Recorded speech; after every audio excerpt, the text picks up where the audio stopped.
Good morning, students.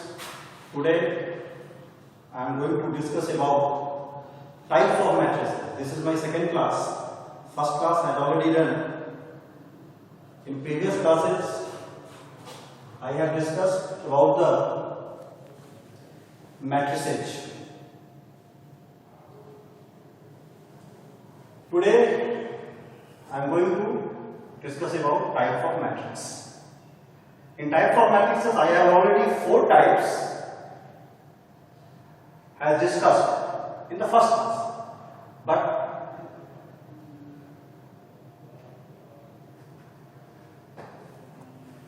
row matrix, column matrix, zero matrix, and a square matrix. I think this has been discussed in previous class. But I think in little bit I am going to recap from row matrix also. Row matrix में मैंने जैसे बताया था उस दिन, ये matrix having only one row. Row matrix में हमने क्या कहा? A matrix having only one रो.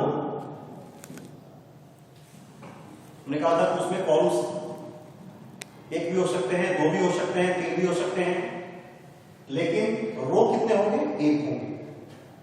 यहां पर मैं कहा जैसे एक कोई मैट्रिसेस है, इसमें नंबर्स हैं 1 2 3. इसमें हम क्या देख रहे हैं? एक ही रो है R1. कॉलम्स कितने भी हो सकते हैं? C1 C2 C3. इसमें 3 कॉलम है. ये 1/3 ऑर्डर्स का मैट्रिसेस है. 1/3 ऑर्डर्स का मैट्रिसेस है. तो इसको हम क्या बोलेंगे? जिसमें 1 रो होगा उसको हम रो मैट्रिक्स बोलते हैं.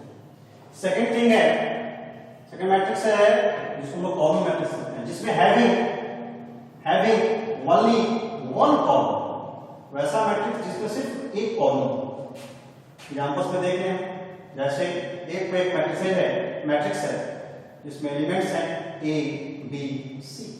इसमें हम क्या देख रहे हैं? रो 3 है, R1 R2 R3, लेकिन कॉलम क्या है? सिंगल कॉलम, एक कॉलम. इससे इसको हम लोग बोलते हैं कॉलम मैट्रिक्स. जीरो मैट्रिक्स या नल मैट्रिक्स, वैसा मैट्रिक्स जिसके जितने भी एलिमेंट्स हैं वो सभी क्या हो? जीरो. जैसे ये एक जीरो मैट्रिक्स का एग्जांपल है, जैसे ये जीरो और जीरो मैट्रिक्स का एग्जांपल है, ये जीरो और जीरो जीरो जीरो मैट्रिक्स का एग्जांपल है, ये zero zero zero zero zero zero zero zero zero. नहीं, हम इसमें देख रहे हैं कि ये जो मैट्रिक्स है ये 3/3 ऑर्डर्स का है. ये जो मैट्रिक्स है ये 2/2 ऑर्डर्स का है. ये जो मैट्रिक्स है ये 2/1 ऑर्डर्स का है. नहीं, ये जो मैट्रिक्स है वो 1/1 ऑर्डर्स का. लेकिन ये सभी की वैल्यू जो है वो है, सभी एलिमेंट्स इसके अंदर वो सब जीरो है. इस मैट्रिक्स को हम लोग क्या बोलते हैं? जीरो मैट्रिक्स या नल मैट्रिक्स नाम बोलते हैं. ठीक है. अब हम एक चर्चा करते हैं स्क्वायर मैट्रिक्स की, जो कि हम पिछले दिन कर चुके हैं. स्क्वायर मैट्रिक्स में हमने बताया था कि matrix having number of rows and number of columns are equal. किसी भी मैट्रिक्स के अंदर जब नंबर ऑफ रो और नंबर ऑफ कॉलम्स दोनों इक्वल होंगे, मीन्स दोनों के ऑर्डर इक्वल होंगे. जैसे नंबर ऑफ रोज और नंबर ऑफ कॉलम्स. जैसे मान लीजिए कंसीडर करते हैं एक 8 2 4 3 9. इसमें क्या देख रहे हैं? R1 एक रो इधर, दूसरा रो R2 C1 एंड C2. क्या देख रहे हैं? इसमें 2 रो, यानी कि number of rows is equal to number of columns अगर है. Number of rows and number of columns अगर है, उस मैट्रिक्स को हम लोग बोलते हैं क्या? Square matrix. हाँ, वो मैट्रिक्स 2/2 ऑर्डर का हो सकता है, वो मैट्रिक्स 3/3 ऑर्डर का हो सकता है, वो मैट्रिक्स 4/4 ऑर्डर का हो सकता है. ध्यान रखेंगे एकदम. अगर डिफर करेगा, ऐसे में देखें, थोड़ा सा कॉन्सेप्ट हम जाते हैं अगर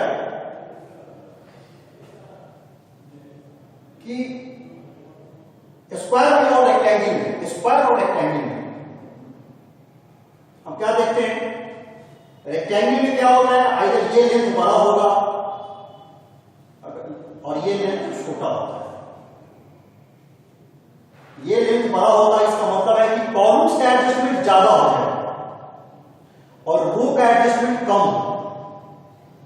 ठीक, तो ये रेक्टेंगुलर मैट्रिक्स फॉर्म करता है। लेकिन इस पे एडजस्टमेंट और ये लेंथ सभी लेंथ अगर इक्वल हो, मीन्स क्या, यहां पर जो प्लेसमेंट होगा नंबर्स का, यहां पर जो प्लेसमेंट होगा नंबर का, वह दोनों इक्वल होगा। मीन्स की नंबर ऑफ रोज और नंबर ऑफ कॉलम्स दोनों सेम हो जाएंगे। ठीक है, तो क्या हो जाएंगे, वो मैट्रिक्स कहलाएंगे स्क्वायर मैट्रिक्स। यानी कि हम लोग कॉन्सेप्ट ये देखते हैं कि एम रोज होते हैं, बात की थी हम लोग पिछले क्लासेस में एम रोज का बात किए थे। कॉलम्स कितने होते हैं, एम कॉलम्स होते हैं। यहां पे कंडीशन क्या होगा स्क्वायर मैट्रिक्स में, स्क्वायर मैट्रिक्स में कंडीशंस हो जाएंगे क्या, यानी कि जो रो है और कॉलम्स के बराबर होंगे, m equal to n, m is equal to n, तो हमारा ये स्क्वायर मैट्रिक्स। अब हम चर्चा करते हैं डायगोनल मैट्रिक्स। डायगोनल मैट्रिक्स को सबसे पहले ये देखिए उसको एक स्क्वायर मैट्रिक्स होना होगा। डायगोनल मैट्रिक्स को एक स्क्वायर मैट्रिक्स होना होगा पहले। उसमें हम लोग जैसे देखते हैं, जैसे एक मैट्रिक्स में कंसीडर करें A B C D E F। पहले इसको समझें, G H ये एलिमेंट है इसके। इसमें हम देख रहे हैं कि A E I, इसको हम लोग प्रिंसिपल डायगोनल बोलते हैं। क्या बोलते हैं इसको, प्रिंसिपल डायगोनल। अब इसमें देखें कि जब मान लीजिए कि हम एलिमेंट को इस तरह से A B C 0 0 0 B 0 0 0 C, यहां पर ये प्रिंसिपल डायगोनल है। लेकिन यहां पर ये क्योंकि और भी जो है एलिमेंट्स हैं, जो प्रिंसिपल डायगोनल्स हैं वो तो है ABC, लेकिन इसके बाद जो नॉन डायगोनल एलिमेंट्स हैं वो सब अगर 0 0 हैं, वो सब अगर 0 0 हैं, तो इस तरह का जो मैट्रिक्स होगा वो क्या कहलाएगा, डायगोनल मैट्रिक्स। इस तरह के मैट्रिक्स को हम क्या बोलते हैं, डायगोनल मैट्रिक्स। यहां पर हम 0 नहीं ले रहे हैं, हम ये दिखा रहे हैं कि ये प्रिंसिपल डायगोनल है, इसका नाम है प्रिंसिपल डायगोनल। प्रिंसिपल डायगोनल इसको बोलते हैं। ठीक है, लेकिन जो नॉन डायगोनल में क्या है, BCF DGH, वो हमारा क्या है 0 0 0 रो, तब हमारा ये क्या कराएगा, डायगोनल मैट्रिक्स। इस मैट्रिक्स को क्या बोलेंगे, ये हमारा क्या कराएगा, डायगोनल मैट्रिक्स। अब हम नेक्स्ट देखते हैं यूनिट और आइडेंटिटी मैट्रिक्स। आई थिंक हमने पिछले क्लास में बताया था यूनिट मैट्रिक्स, यानी कि यूनिट मैट्रिक्स भी के लिए भी क्या है कंडीशन कि यूनिट मैट्रिक्स जब भी होगा तो उसको पहले स्क्वायर मैट्रिक्स होना होगा। कोई आपसे पूछे कि यूनिट मैट्रिक्स का क्या रोल होगा रेक्टेंगुलर मैट्रिक्स में, आप कहेंगे नो। आप बोलेंगे यूनिट मैट्रिक्स को पहले क्या होना होगा, यूनिट मैट्रिक्स को पहले स्क्वायर मैट्रिक्स होगा। ये स्क्वायर मैट्रिक्स ही यूनिट मैट्रिक्स हो सकता है, लेकिन उसके लिए कंडीशन है। यूनिट मैट्रिक्स जो है, यूनिट मैट्रिक्स को हम लोग आइडेंटिटी मैट्रिक्स ही बोलते हैं, इसलिए इसको हम लोग रिप्रेजेंट करते हैं आई से। I stand for identity. Square matrix है तो हम इसको मान लीजिए कि हम अगर I2 लिखते हैं तो उसमें जो एलिमेंट्स होंगे, जो डायगोनल एलिमेंट्स होंगे वह यूनिट होंगे, 1 होंगे। तो डायगोनल एलिमेंट्स अगर 2 लेते हैं तो डायगोनल एलिमेंट्स यहां 1 जाएंगे, यहां 1 जाएंगे, बाकी जो नॉन डायगोनल है वो 0। यानी कि ये जो डायगोनल एलिमेंट्स है क्या आएंगे 1 1। तो 1 1 जब है इस केसेस में इसको हम लोग ऑर्डर 2 का यूनिट मैट्रिक्स बोलते हैं। यानी कि ये हमारा I2 कहते हैं, आइडेंटिटी मैट्रिक्स 1 0 0 1। अगर हम ये थर्ड ऑर्डर का मैट्रिक्स देखें यूनिट मैट्रिक्स में तो वहां पर मान लो तो 1 0 0 0 1 0 0 0 1। हम क्या देख रहे हैं, यहां ये थर्ड ऑर्डर का आइडेंटिटी मैट्रिक्स है, आया यूनिट मैट्रिक्स है। इसके जो डायगोनल एलिमेंट्स हैं 1 1 1 है, जो नॉन डायगोनल्स हैं वो सभी 0 है। इस ये हमारा कहलाएगा I3 में ये थर्ड ऑर्डर का यूनिट मैट्रिक्स, थर्ड ऑर्डर का यूनिट मैट्रिक्स है। अब हम देखते हैं नेक्स्ट हमारा है स्केलर मैट्रिक्स। इस मैट्रिक्स को देखें, ये जो स्केलर मैट्रिक्स है इसके लिए भी क्या है, ये पहला स्क्वायर मैट्रिक्स होगा। स्केलर मैट्रिक्स जो है वो क्या होगा, फर्स्ट में सबसे पहले वो एक स्क्वायर मैट्रिक्स ही। जैसे हमने क्या देखा, यूनिट मैट्रिक्स भी क्या है, स्क्वायर मैट्रिक्स है, यानी उसके जो प्रिंसिपल डायगोनल, जो डायगोनल एलिमेंट से क्या है उसमें यूनिट है, यानी 1 1 1 है। स्केलर मैट्रिक्स में भी लगभग वही चीज होगा, लेकिन उसमें क्या होगा, 1 के अलावा कोई दूसरा नंबर होगा। जैसे हम देखें स्केलर मैट्रिक्स पर ध्यान दें, जैसे एक मैट्रिक्स है, पहले तो उसको क्या होना है, पहले उसको होना है स्क्वायर मैट्रिक्स। तो स्क्वायर मैट्रिक्स ले, स्क्वायर मैट्रिक्स में भी हम चले जिसके डायगोनल एलिमेंट्स सेम हो एक्सेप्ट 1, 2 और 2 0 है। ये क्या हमारा, ये हमारा स्केलर मैट्रिक्स का है। बी एक मैट्रिक्स है जो 5 0 0 5, क्या देख रहे हैं इसमें, ये दोनों सेम है। आप कह सकते हैं कि sir unit matrix scalar matrix होता है, हो सकता है लेकिन उसका एक स्पेशल नाम दे देंगे। वो भी दो स्केलर्स का रूल को फॉलो करता है, वही इसके रूल को फॉलो करता है, लेकिन है क्या कि 1 वाले केसेस में उसको बना दो स्केलर मैट्रिक्स को नाम क्या दे दिया, यूनिट मैट्रिक्स, आइडेंटिटी मैट्रिक्स। ठीक है,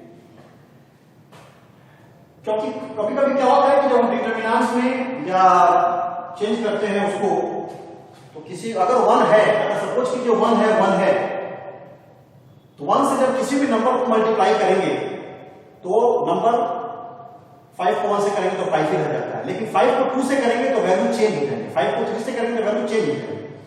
तो 2 से लेकर के 2 5 4 4 जितना भी है एक्सेप्ट 1 वो छोड़ के उसका नाम क्या दिया, स्केलर मैट्रिक्स। ठीक है, ये जो मैट्रिक्स हम देख रहे हैं ये स्केलर मैट्रिक्स 2 by 2 ऑर्डर का है, ये स्केलर मैट्रिक्स ये भी 2 by 2 ऑर्डर का है। हम अगर देखें सी मैट्रिक्स में 6 0 0 0 6 0 0 0 6, क्या देखेंगे, ये भी एक स्केलर है, ये क्या है 3 by 3।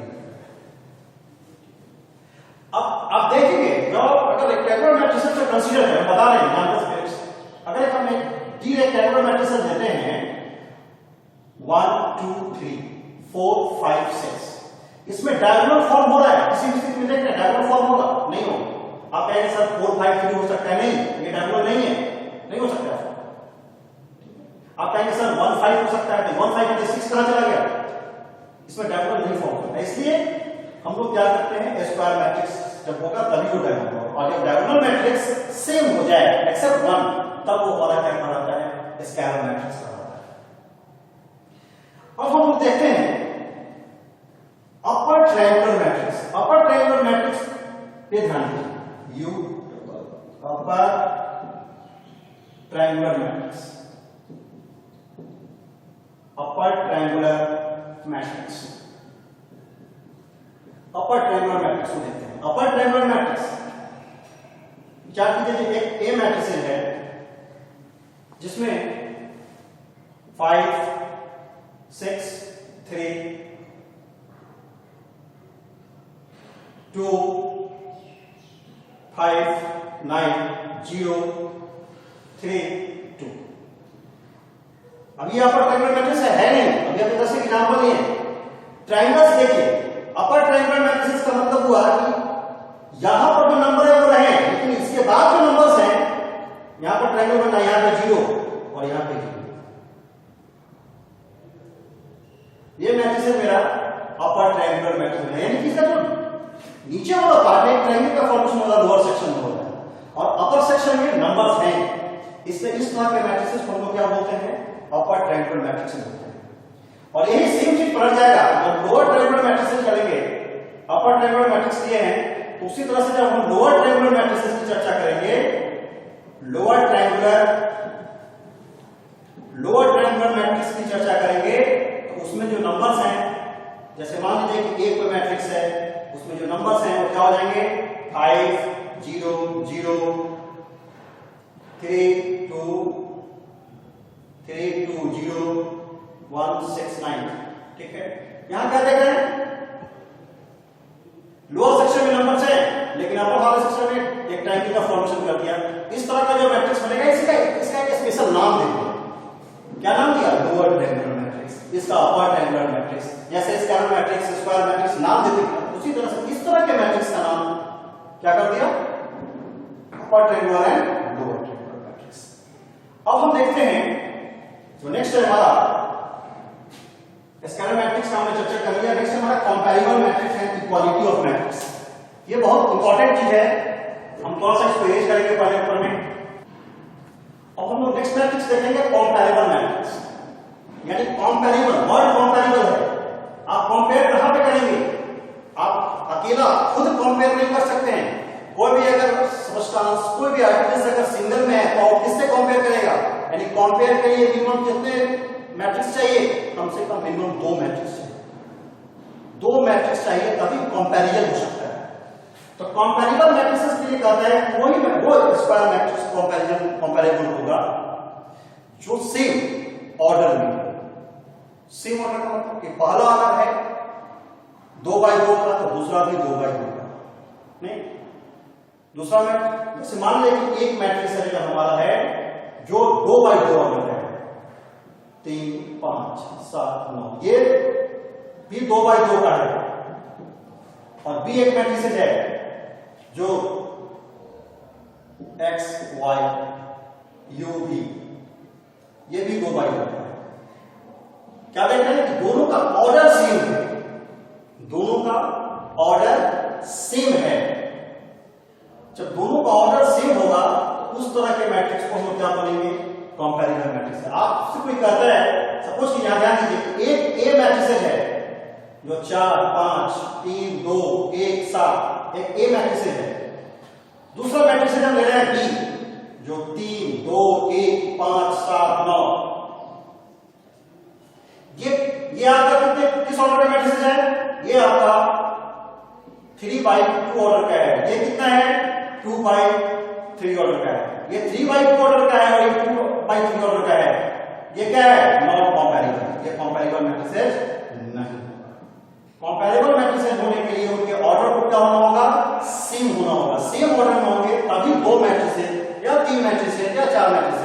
मिनिमम 2 मैट्रिक्स चाहिए कंपैरिजन के लिए। तो उसके लिए हमारा दोनों मैट्रिक्स के ऑर्डर को, ऑर्डर समझ रहे हैं, 2x2 का हो सकता है, अगर ये 2x2 क्या होगा, अगला 2x3 का होगा, तभी हमारा मैट्रिक्स हमारा कंपैरेबल मैट्रिक्स हो सकता है। ठीक है। इसके बाद कंपैरेबल मैट्रिक्स के बाद हमारा एक बहुत इंपॉर्टेंट चीज है जब आता है वो equality of matrix. Equality of matrix, equality of matrix हम लोग देखेंगे। ये इक्वालिटी ऑफ मैट्रिक्स क्या है समझिए। इक्वालिटी ऑफ मैट्रिक्स जो है वो सबसे पहले कंपैरेबल मैट्रिक्स को उसको होना है। कंपैरेबल मैट्रिक्स तो पहला उसको होना है, कंपैरेबल मैट्रिक्स की प्रॉपर्टी को वो होल्ड करेगा पहला। लेकिन हम क्या बोल रहे थे कि कंपैरेबल मैट्रिक्स में सिर्फ क्या था? ऑर्डर सेम थे। हमने डिस्कस नहीं किया कि उसके एलिमेंट्स भी सेम होंगे। इक्वालिटी ऑफ मैट्रिक्स में क्या है यार? इक्वालिटी ऑफ मैट्रिक्स में इक्वल मैट्रिक्स। इक्वल मैट्रिक्स में क्या है कि अगर हम 2 मैट्रिक्स लेते हैं, 2 मैट्रिक्स, दोनों मैट्रिक्स को क्या होना होगा? कंपैरेबल होना होगा। कंपैरेबल होने का मतलब कि दोनों का ऑर्डर सेम हो गया और दोनों के कॉरेस्पॉन्डिंग एलिमेंट्स भी इक्वल हो। दोनों के कॉरेस्पॉन्डिंग एलिमेंट्स भी इक्वल हो। इसका मतलब समझो, इसका मतलब है कि A11 की जगह पर, फर्स्ट मैट्रिक्स में जो A11 की जगह पे है, सेकेंड मैट्रिक्स में जो A11 की जगह है वो दोनों क्या होंगे? इक्वल होंगे। A12 की जगह पे जो एलिमेंट है पहले वाले मैट्रिक्स में, दूसरे वाले मैट्रिक्स में A12 की जगह पर जो है वो दोनों इक्वल होंगे। That is the corresponding elements of the 2 matrix. ठीक है। जैसे हम देखें, हम कहें कि 2 मैट्रिक्स A और B 2 मैट्रिक्स इक्वल हैं, कब? जब देखेंगे, सपोज कीजिए कि एक मैट्रिक्स है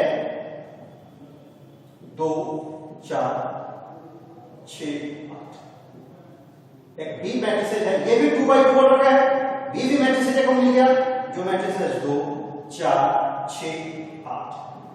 क्या है? ये मैट्रिक्स कॉरेस्पॉन्डिंग एलिमेंट्स 4 4 6 6 8 8।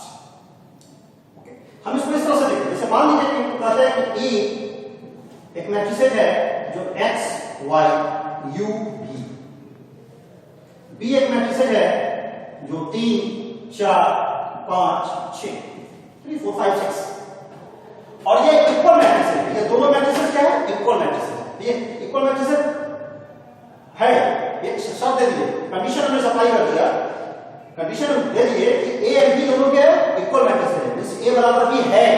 जब a एंड b बराबर है इसका मतलब क्या? हमने देख दिया कि a बराबर b है कंडीशन, तब क्या हो गया? x u y v is equal to 3 4 5 6 3 4 5 6, यानी कि कॉरस्पॉन्डिंग एलिमेंट सेम होंगे। जब इक्वल हो गया तो कॉरस्पॉन्डिंग एलिमेंट सेम होंगे, यानी कि x इज इक्वल टू कितना? 3, u इज इक्वल टू कितना? 4, y इज इक्वल टू कितना? 5 and v is equal to कितना? 6। ठीक है, यानी कि x और जब इक्वल है इस x की वैल्यू 3, u की वैल्यू 4, y की वैल्यू 5 एंड v की वैल्यू कितना हो गया? 6 हो।